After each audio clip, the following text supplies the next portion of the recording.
अस्सलाम वालेकुम नाजरीन, मैं हूं आपका मेज़बान तैयब ज़िया।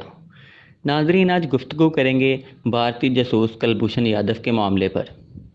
क्या पाकिस्तानी हुकूमत ने कुलभूषण यादव को छोड़ने का फ़ैसला कर लिया है, या भारत के साथ पाकिस्तानी हुकूमत की कोई डील हो गई है? और क्या पाकिस्तानी हुकूमत ने भारतीय जासूस को एनआरओ दे दिया है,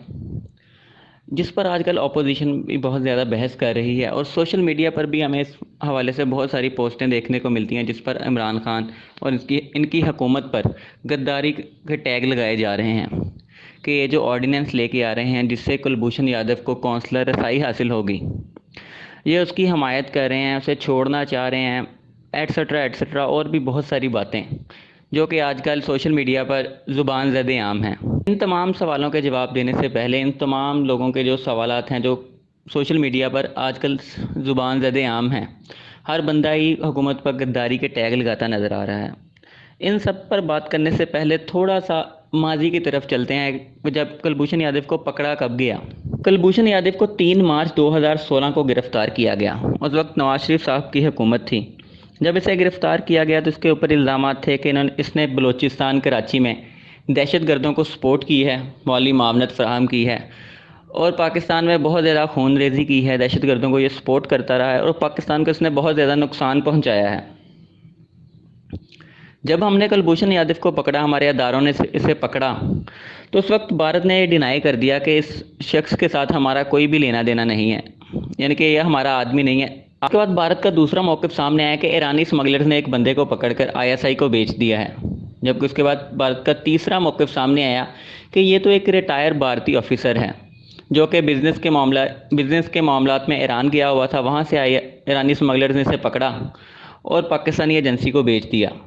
पाकिस्तानी आर्मी अदालत ने इसे फांसी की सज़ा सुना दी। जब इसे फांसी की सज़ा सुनाएगी तो भारत भागता भागता 8 मई 2017 को आलमी अदालत में चला गया, कि इंटरनेशनल कोर्ट ऑफ जस्टिस में चला गया। उसने वहाँ पर जाके मुकदमा कर दिया कि पाकिस्तानियों ने हमारा एक मासूम शहरी पकड़ा हुआ, उसे इन्होंने फांसी की सज़ा सुना दी है। भारत ने आलमी अदालत में जाकर जो मौक़िफ़ अपनाया,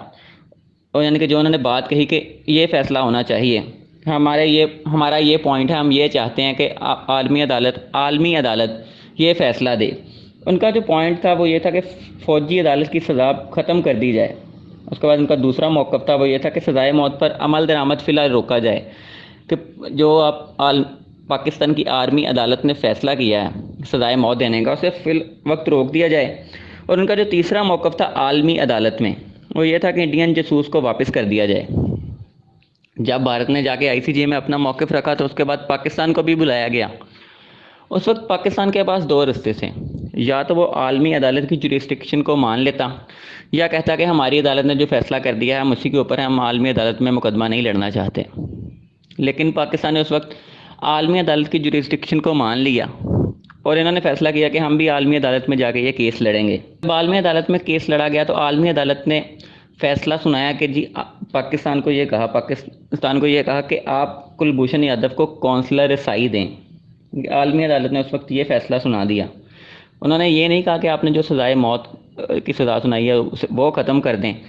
या आप भारत का जासूस उन्हें वापस कर दें। उन्होंने सिर्फ उस वक्त ये फ़ैसला दे दिया कि आपने जो भी फ़ैसला किया है वो ठीक है,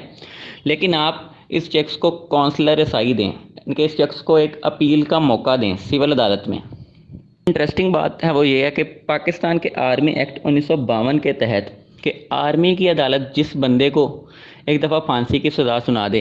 तो वो बंदा सिर्फ़ और सिर्फ आर्मी चीफ़ के पास जाके यानी कि रहम की अपील कर सकता है। लेकिन आलमी अदालत ने फ़ैसला सुना दिया था कि इसे कौंसलर रसाई दें, और उसके मुताबिक हमें इस शख्स को अब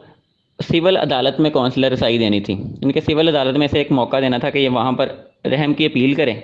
और वहाँ पर अपना मुकदमा ये चलाए। अब आलमी अदालत ने तो ये फ़ैसला सुना दिया था कि इसे कौंसलर रसाई दी जाए सिविल अदालत में, लेकिन हमारा कानून तो ये नहीं कहता। हमारे कानून में तो है कि जिस शख्स को आर्मी अदालत से फांसी हो जाए तो आप सिर्फ़ और सिर्फ उसकी अपील अब आर्मी चीफ़ के पास कर सकते हैं। अब इंडिया को तो पता था कि हमारे इस जासूस ने पाकिस्तान में जाके इतनी खूनरेज़ी की है।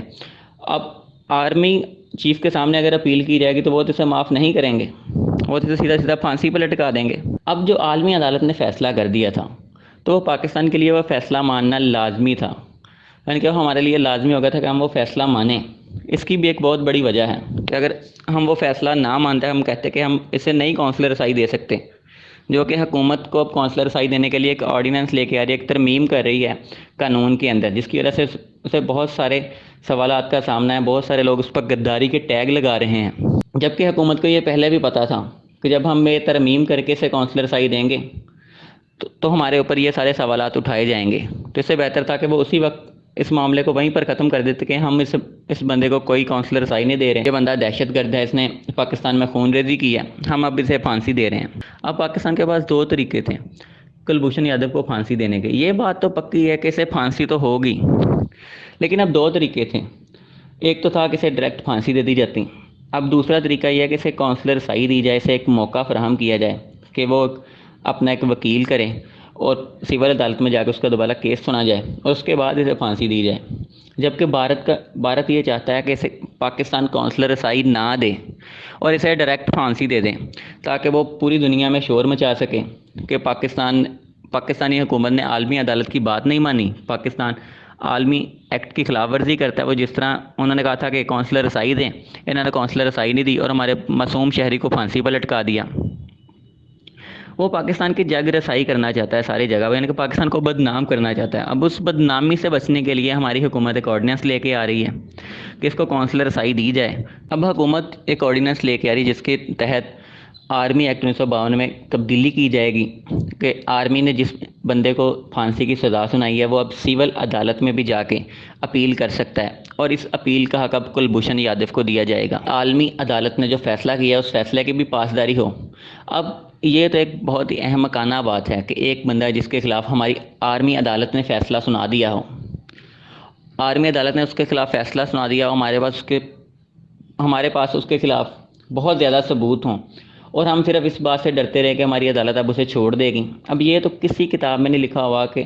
کونسلر رسائی دینے کے بعد کلبھوشن یادو کو رہائی مل جائے گی اور وہ ٹاٹا بائے بائے کرتا وہ پاکستان سے باہر چلا جائے گا۔ پھانسی جیسے پھر بھی ہونی ہے، یہ بات تو کنفرم ہے، لیکن اب ہمیں عالمی عدالت نے جو فیصلہ سنا ہے اس کی پاسداری کے لیے اب ہم یہ پاپڑ بیلنا پڑ رہے ہیں کہ ہمیں قانون میں ترمیم کرنی پڑ رہی ہے، جس کی وجہ سے حکومت کو بہت زیادہ مشکلات کا سامنا ہے۔ آپ کو یہ بات بتاتا ہوں کہ عالمی عدالت کی بات ماننا کیوں ضروری ہے پاکستانی حکومت کے لیے۔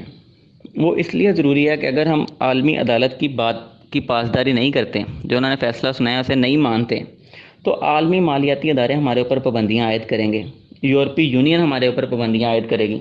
اور جتنے بھی بڑے بڑے بزنس مین ہیں جو پاکستان میں پیسہ انویسٹ کرتے ہیں ان کے لیے ایک نیگیٹو فیڈ بیک جائے گا، یعنی کہ ایک غلط بات ان تک پہنچے گی کہ پاکستان تو عالمی عدالت کی فیصلوں کی خلاف ورزی کر رہا ہے، پہلے ان کی جوریسڈکشن کو مانتا ہے اور پھر ان کی خلاف ورزی کرتا ہے، کیونکہ جو باہر کے ملک سے انویسٹر پیسہ پاکستان میں انویسٹ کرتے ہیں، جب ان کے ساتھ کوئی ایشو بن جاتا ہے تو ان کے پاس صرف ایک ہی راستہ ہوتا ہے کہ وہ عالمی عدالت میں اپنا کیس لے کے جائیں اور پاکستان میں ان کے ساتھ جو بھی مسئلہ بنا ہے وہ وہاں سے عالمی عدالت سے حل کر دیں۔ لیکن جب انہیں پتہ چلے گا کہ پاکستان تو عالمی عدالت کی بات نہیں مان رہا تو یہ ایک نیگیٹو امپیکٹ جائے گا پاکستان کا پوری دنیا بھر میں، تو اس لیے ہم اب عالمی عدالت کی بات ماننے جا رہے ہیں اور ہم ایک آرڈیننس لے کے آ رہے ہیں جس سے کلبھوشن یادو کو کونسلر رسائی دی جائے گی۔ میں امید کرتا ہوں کہ میں نے جو بات آپ کو سمجھانے کی کوشش کی ہے وہ آپ بخوبی سمجھ گئے ہوں گے، اور اب آپ بھی دوسرے لوگوں کی طرح اگر حکومت کو غدار کہہ رہے ہیں آپ اس سے اب باز آ جائیں گے۔ جب ملاقات ہوگی آنے والی ویڈیوز میں، تب تک کے لیے دیجیے اجازت۔ اللہ نگہبان۔